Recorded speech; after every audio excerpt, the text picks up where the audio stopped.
The honourable member for Calgary Mountain View. We're pleased to speak to the motion, which I likewise will be supporting. We've had long discussions over the years with our members, and it's been a resolution back and forth on the floor in some of our party gatherings. It's certainly a contentious issue, and I share the views to a large extent of the member from Calgary Elbow that we desperately need choice and we desperately need innovation. And these are hotbeds of innovation and experimentation. They're also critical areas of unmet need.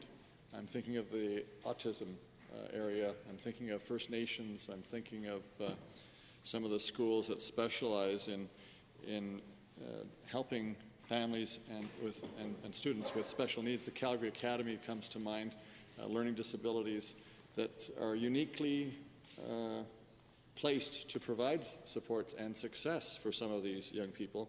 The alternate high in Calgary are the ones I know to some extent, and the fact that they are receiving 3% of the budget for education is a significant, I think, acknowledgement that it's not a huge part of our public system. At the same time, if there are, I guess what I would call exclusive criteria, if there are elite opportunities that are only afforded to those with substantial income and special interests, I think they do merit looking at from the point of view of whether public funding should be enhancing those elite activities. And I'm thinking of athletics and art in some cases.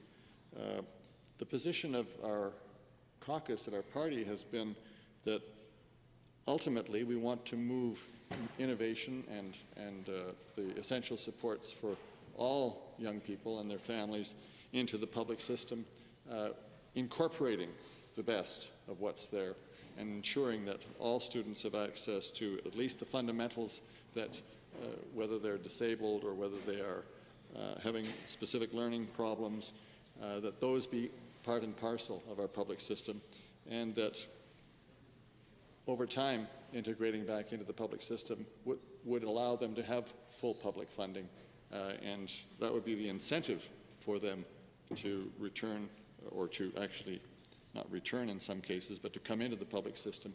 There would be a greater accessibility for some of these areas, there would be innovation, and it would be a win-win for both the public system and the choice issues, which I think we all value. So with that in mind, I guess I'm kind of indicating that while there are indications for funding for special schools, especially where there are unique needs, then I can see that we need to provide support for that, to ensure that especially those who are marginalized get the support they need. On the other hand, where we have made innovation in some of the charter schools, we understand some new opportunities, we want them to be included into the public system.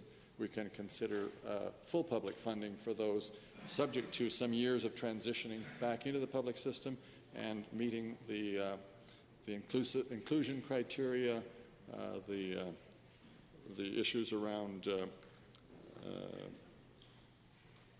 normalizing some of their programming, and with the incentive that they would be fully funded by following the full school curriculum and standards that make them more accessible in the public system.